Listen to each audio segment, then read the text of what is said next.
Olá, sejam todos bem-vindos. Está no ar o programa Entrevista Coletiva, aqui na tela da Band. Eu sou Neto Cavalcante, editor-chefe de jornalismo aqui da emissora, e me acompanham na bancada neste programa de hoje o editor executivo da Rádio Band News FM, Daniel Jordano, e também a repórter Flávia Moura, jornalista aqui da Casa da Band Amazonas. A entrevistada do programa de hoje é Isabel Nascimento, que é enfermeira e coordenadora estadual do programa de imunização da Fundação de Vigilância em Saúde do Estado. Tudo bem? Seja muito bem-vinda ao nosso programa. Tudo bem. Olha só, Isabel, a gente está em plena campanha de vacinação contra a gripe, né? Sim. E aí a gente vive um surto, infelizmente, da gripe A/H1N1. Isso. Né? Como é que a gente começou a perceber a presença desse vírus aqui no estado?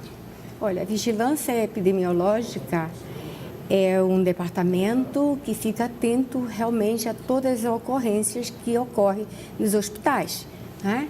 Então, mediante esse trabalho executado pela vigilância, é que foi detectado. E daí, sim, o que foi que aconteceu? Começaram a acontecer os óbitos, né? E isso veio a chamar mais atenção ainda. Então, o nosso estado, mediante esses casos que ocorreram, tivemos que antecipar a nossa campanha, coisa que nós nunca tínhamos feito. Existe um trabalho permanente, então, sentinela ali, fazendo exames, então, para perceber a presença desse tipo de doença, né? Isso, porque a vigilância epidemiológica é exatamente para isso, né? Ele vive em função disso, de estar olhando, de estar verificando, de estar atuando em qualquer coisa, qualquer momento, eles têm que estar atuante para evitar que tantas pessoas venham a óbito, como está ocorrendo, e eu espero que agora com a nossa campanha, isso aí venha a diminuir ou acabar realmente com esses óbitos.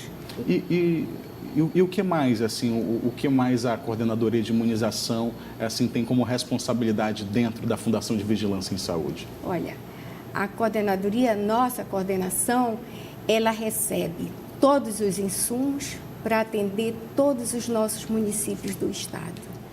Nós recebemos vacinas de rotinas, de campanhas, e recebemos imunoglobulinas, soros, enfim. Aqui na coordenação nós recebemos todos os insumos direcionados para a população do nosso estado. Agora, coordenadora, gostaria que a senhora explicasse a diferença, porque as pessoas acabam ouvindo bastante influenza A, H1N1, gripe comum. Eu gostaria que a senhora explicasse quais são as diferenças entre esses termos, se é que a gente pode dizer assim. Por exemplo, o que é a influenza A, o que é o H1N1 e o que significa a gripe comum? Olha, a gripe comum é uma gripe mais acentuada, os sintomas são mais acentuados do que aquele resfriado, né? Então, a gripe já é realmente uma agressão maior. Aí a influenza A ou H1N1 são mais ou menos a mesma coisa, tá? Agora, é claro que na nossa campanha, o que eles estão informando? H1N1, que é um dos vírus circulantes que realmente estão levando a óbito a nossa população, né? Agora, a gente não pode esquecer que essa população que está indo a óbito é exatamente essa população que estão inseridas para tomar a vacina, que são as crianças, os idosos, as pessoas com comorbidade, gestante. Então, essas pessoas, elas estão inseridas para tomar essa vacina. A vacina que nós recebemos está direcionada efetivamente para essa população. Agora, segundo o Ministério da Saúde, pelo menos 2.000 pessoas morrem por ano por conta de complicações da gripe comum. A pneumonia é o maior exemplo disso. Isso. Aí eu lhe pergunto agora, é preocupante tanto o caso da gripe comum, que as pessoas acabam, é só uma tosse, é só uma febre, é só um vômito, tanto da H1N1 também, né, que é um assunto que, enfim, está se falando bastante. Então, os dois são bastante preocupantes, a gente pode dizer assim? Isso é preocupante. Mas Todas as nossas unidades de saúde e alguns hospitais também, alguns não, todos eles, pelo menos a informação que eu tenho, todos eles têm um medicamento que é um medicamento chamado Tamiflu. Esse medicamento ele vai atuar efetivamente se você for portador de H1N1. Então, esses medicamentos, né, tanto para a criança como para o adulto, encontram-se nas nossas unidades de saúde. À medida que essas pessoas vão chegando na unidade de saúde ou vão chegando no hospital já sendo internado, quando é feito o exame ou até vezes quando não foi feito o exame, mas está com toda a sintomatologia, começa exatamente já com o Tamiflu, para que as pessoas melhorem. Agora, é claro, se não for H1N1, esse medicamento não vai fazer nenhum efeito, né? Então, teriam que tomar um outro medicamento. Agora, doutora Isabel, o primeiro caso, o primeiro boletim epidemiológico feito pela FVS foi em torno ali de final de fevereiro, início de março, né?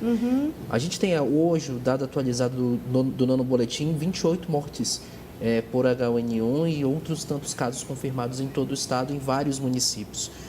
A senhora acha que, por mais que a campanha tenha sido antecipada, o governo federal não demorou muito para disponibilizar as vacinas, que agora que começou a chegar a campanha, o primeiro boletim foi feito em final de fevereiro, mais ou menos, em torno de final de fevereiro. Só agora, quase um mês depois, as vacinas chegaram. Essa vacina não demorou para vir? O Ministério da Saúde não poderia ter sido mais ágil? Não. A vacina não demorou. O Ministério foi ágil até em nos mandar com 20 dias de antecedência essas vacinas. Porque a nossa campanha ela estava prevista para o mês de abril. Iríamos iniciar no dia 10 de abril. Então, é claro que a gente precisa receber este volume, o país precisa receber esse volume de vacina, que são milhões e milhões de vacinas que eles recebem, para distribuir aonde nós fazíamos essa campanha simultaneamente em todo o país. Então, ele não foi omisso e nem chegou tarde. Acontece que eles precisavam de receber a vacina do laboratório produtor, que estava previsto para ser enviada exatamente em abril. O Instituto Butantan. Mas Isso. por que algumas unidades particulares, essa medicação chegou primeiro do que na unidade pública aqui em Manaus? Olha, de acordo com a informação, essas são vacinas que foram importadas de outro país, tá? Nós tivemos a curiosidade de irmos até na primeira clínica que estava oferecendo essa vacina. E realmente, quando chegou-se lá, tinha uma fila enorme e a vacina era exatamente dentro dos critérios da Anvisa. Ou seja, quem se vacinou na rede particular está imunizado. Para esse vírus circulante está. Né? Então, ninguém teve que fazer nada. A nossa Anvisa não tinha nada que tirar a vacina daqui ou dali. Chegou em outra clínica também e que isso foi até melhor porque a outra diminuiu o preço. Então, melhorou para a população, né? Mas ambas as clínicas estão oferecendo, essas aqui de Manaus, elas estão dentro do padrão da Anvisa. Quando surgiu essa dúvida, e aí foi liberado um termo até na imprensa que chama cepa. Porque essa vacina da particular só tem 3 cepas, a que vem do Ministério da Saúde tem 4 cepas. Não. Não? A mesmíssima coisa, 3 cepas e pronto. Tá Tanto certo. lá como cá. Tudo Então, é a mesma. Nenhuma é melhor que a outra. Não. Só que uma foi de um laboratório, um outro laboratório, e o nosso foi do Instituto Butantan. Só isso. Agora, há 2 tipos de vacina nesse caso? Por exemplo, a trivalente e a tetravalente. Quais são as diferenças entre elas? Qual é que protege do H1N1? A outra tem mais uma cepa. Só isso. Mas não é a do Ministério da Saúde, essa aqui é Do Ministério da Saúde, nós sempre usamos a trivalente. E eles, das outras clínicas, estão usando também a trivalente. Agora, a pessoa que toma a dose, né? A vacina tem a validade de 1 ano. A pessoa que é vacinada, ainda assim, ela corre o risco de ter o H1N1, de pegar a gripe ou não? Olha, a gente sabe que cada organismo é um organismo, né? Então, eu posso tomar a vacina e eu posso não soroconverter a vacina. Até porque eu sou uma pessoa autoimune. eu sou portadora de diabetes. Então, essa vacina, ela pode não soroconverter da maneira como deveria, não é isso? Pode acontecer? Pode. Ou então você pode tomar e ela não fazer nenhum efeito em você. Então, acontece realmente isso, né? Isso depende muito do sistema imunológico de cada pessoa. Tanto assim que as crianças que estão tomando a vacina pela primeira vez, elas tomam 2 doses. Ela toma a primeira dose, 30 dias depois toma uma segunda dose.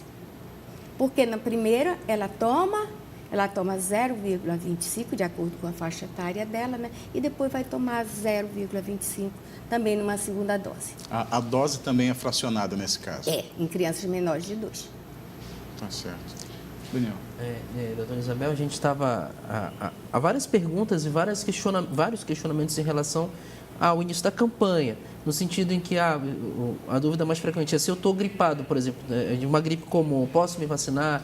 Crianças que estão na mesma situação podem se vacinar? São dúvidas de alguns pais, inclusive alguns ouvintes da Band News FM Manaus, da Band News Difusora FM, mandaram para a gente mais cedo, durante a programação. A gente estende aqui para o programa também. Isso, O que deve tomar e o que não deve, quando não deve tomar? Espera um pouquinho, como é que é o procedimento nesses casos? Doutora Isabel, inclusive, vai responder essa pergunta que fala de indicações e contraindicações para a vacina. No próximo bloco, o programa Entrevista Coletiva vai para um breve intervalo. Daqui a pouco a gente volta.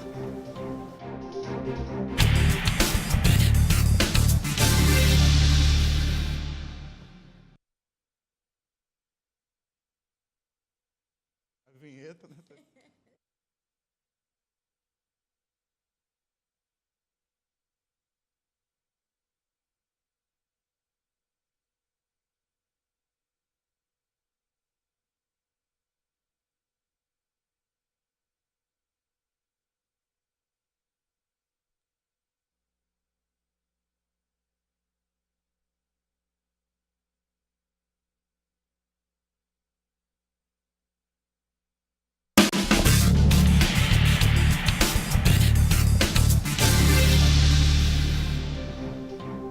Programa Entrevista Coletiva de volta neste segundo bloco, aqui com a nossa convidada, a coordenadora estadual de imunização da FVS, a Fundação de Vigilância em Saúde. No primeiro bloco, o jornalista Daniel Jordano, editor executivo da Rádio Band News FM, perguntava à enfermeira Isabel sobre as indicações, quando tomar e quando não tomar, não é isso, Daniel? Se quando a pessoa está gripada ou não pode tomar vacina, crianças também, como é que pode proceder nesse caso? Existe uma contraindicação. A pessoa com febre, independente de tomar a vacina contra o H1N1 ou qualquer uma outra vacina, a gente pede que deixe a criança ficar sadia ou o adulto ficar sadio, sem febre, e depois tomar a vacina. No nosso caso, da nossa campanha contra a influenza, a nossa campanha ela tem um período longo. Então, dá para a pessoa ir até a unidade de saúde, né, depois de não ter mais febre. Agora, é claro, se eu estou com um resfriadozinho, não tem nenhuma contraindicação.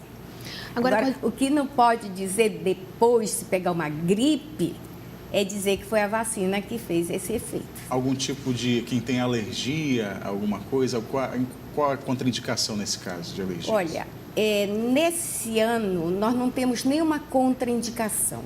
Mesmo aquela contraindicação que era as pessoas portadoras de alergia ao ovo, ela não está mais sendo contraindicada. É claro que se você é alérgico a uma outra tipo de... Se você tomou a vacina anteriormente, você teve um evento adverso muito grave, você vai ficar sem tomar a vacina? Não deveria ficar sem tomar a vacina. Só que esta pessoa vai ter que tomar esta vacina no local aonde, se ela tiver algum evento, ela seja atendida de imediato, né? Leva na unidade de saúde, ali tem quem atenda, ou então se leva imediatamente para um SPA mais próximo. Mas não tem nenhuma contraindicação esse ano, a contraindicação só foi essa. Se eu tive algum choque, alguma coisa muito grave, é que não tome. Ou então que tome, mas dentro de um local onde eu possa ser atendido se vier a tê-lo novamente. Coordenadora, qual a forma de contágio mais eficiente? Porque a gente se vê hoje, por exemplo, em drogarias, estão faltando álcool em gel. Acabou, né? Acabou, vamos dizer assim. A gente vai no supermercado, tem pessoas que usam máscaras. Ou então, espirrei aqui perto, significa que eu vou passar alguma coisa. Então, eu lhe pergunto, qual a forma mais eficiente de contágio? A forma mais eficiente de contágio é evitar as aglomerações. Essa daí é a forma mais eficiente. Agora, é claro, se você tem um álcool gel, ótimo, utilize sempre. Porque você vai de ônibus, pega naqueles negocinhos lá, ou então você desce uma rampa, você pega naqueles, ali naquele... No corrimão, né? No corrimão, aí você não sabe quem já pegou ali. Então, use o seu álcool gel, tá? Mas se você já estiver espirrando, use um lenço, use a parte do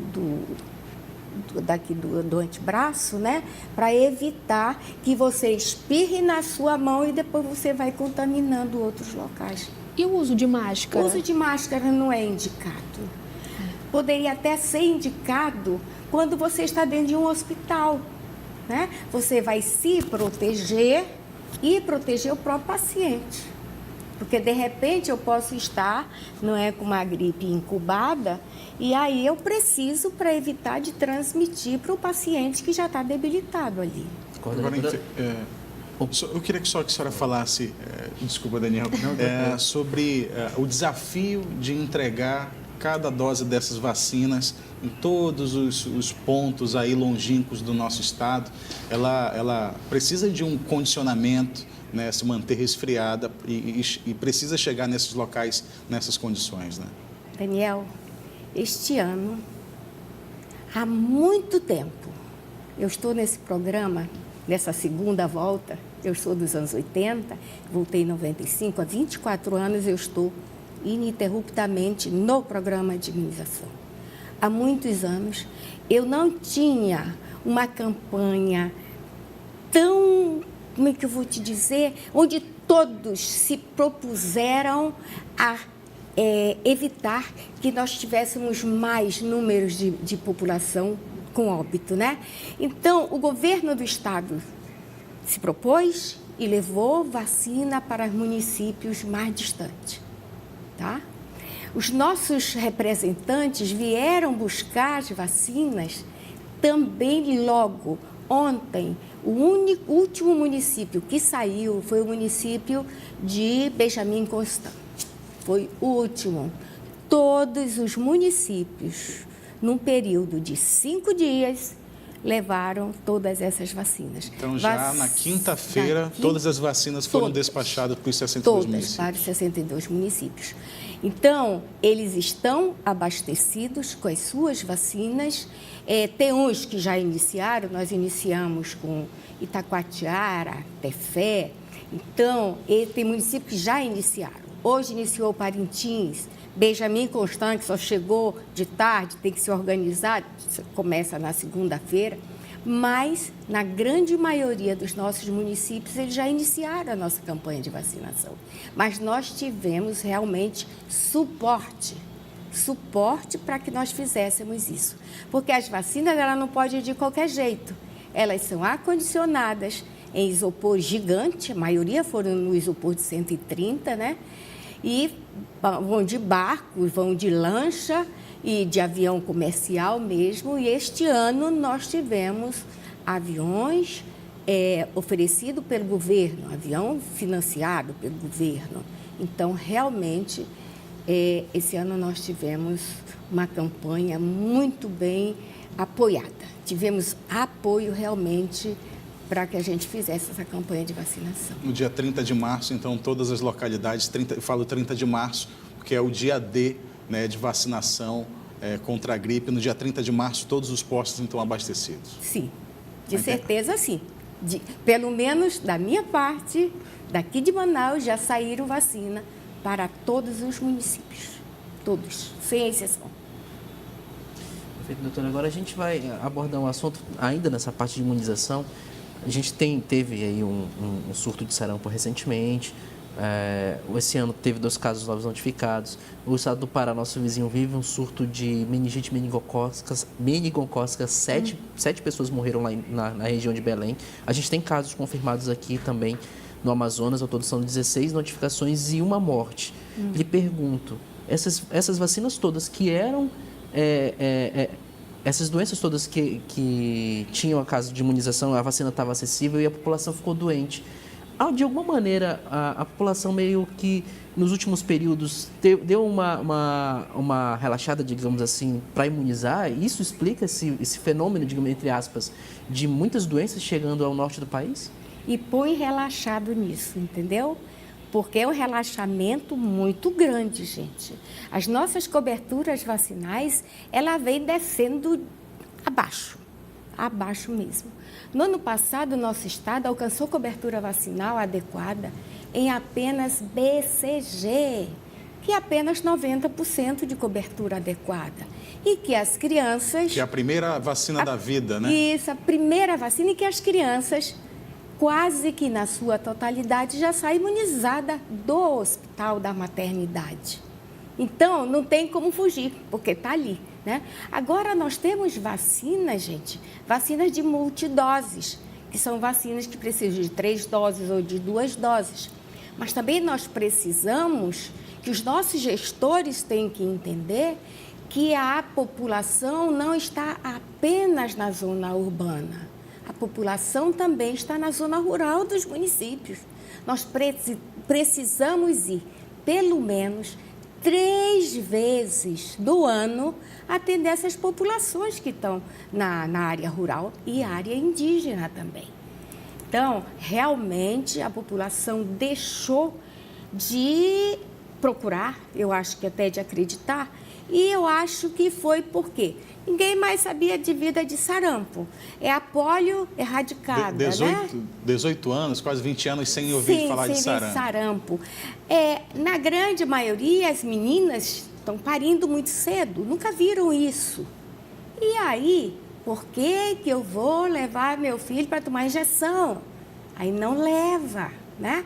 Aí nós temos os nossos adolescentes com a vacina do HPV e a vacina contra a meningite do tipo C. E que também temos coberturas baixas. Você disse que lá no Pará tem muita gente morrendo, vários casos, né? Agora a gente precisaria saber qual é o tipo, se realmente é meningite que nós temos a vacina como proteção, né? Porque nós temos contra a meningite C e contra o hemófilos do tipo B. Então, essas são as vacinas que nós temos contra a meningite, mas nós temos outros tipos de meningite que não tem a vacina. Agora, coordenadora, a senhora falou que confirmou essa informação de que a imunização é baixa, que as pessoas precisam se interessar mais e se preocupar mais com isso. Agora, as fake news, nome tão comum, né, nesses últimos tempos, as fake news hoje em correntes de redes sociais dizem, olha, não tomem vacina, a vacina faz mal, a vacina faz isso. A senhora acredita que essas fake news contra as vacinas, essa ideia de muitas pessoas, de muitos pais até que não levam as crianças para vacinar, por conta disso, colabora para esse cenário, doutora? Além de tudo, é uma situação que preocupa as autoridades de vigilância em saúde? Preocupa, porque você passa para mim uma informação dessa, eu acredito em você. E eu pego e não levo, né?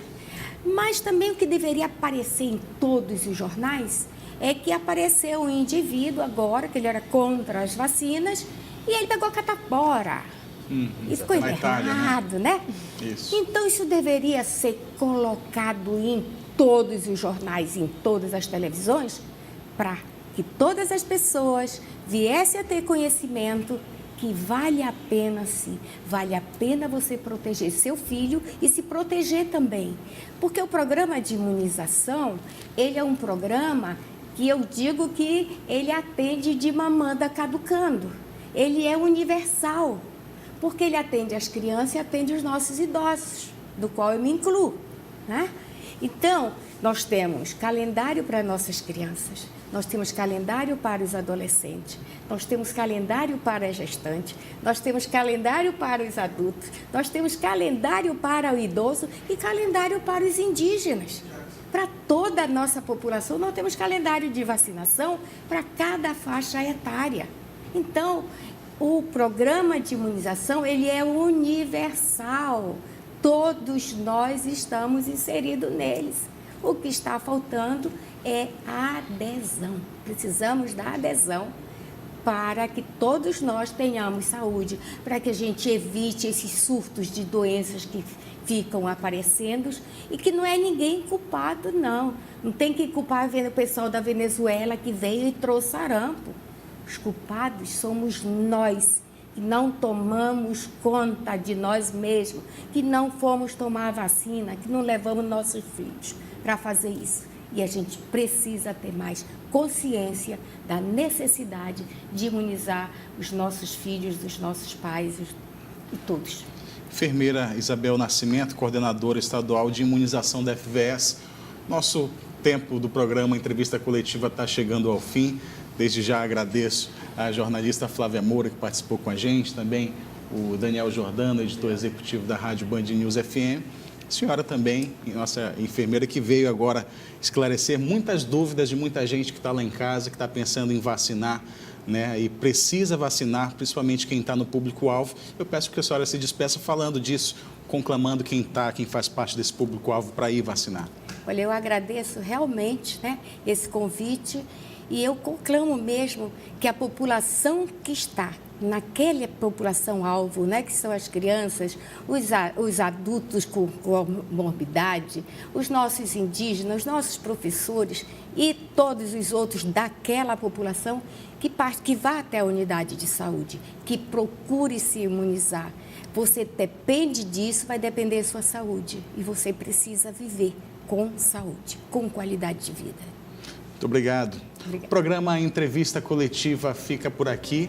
No próximo domingo, mais um entrevistado a partir das 9h30 da noite, aqui com a gente na tela da Band Amazonas. Te aguardo você.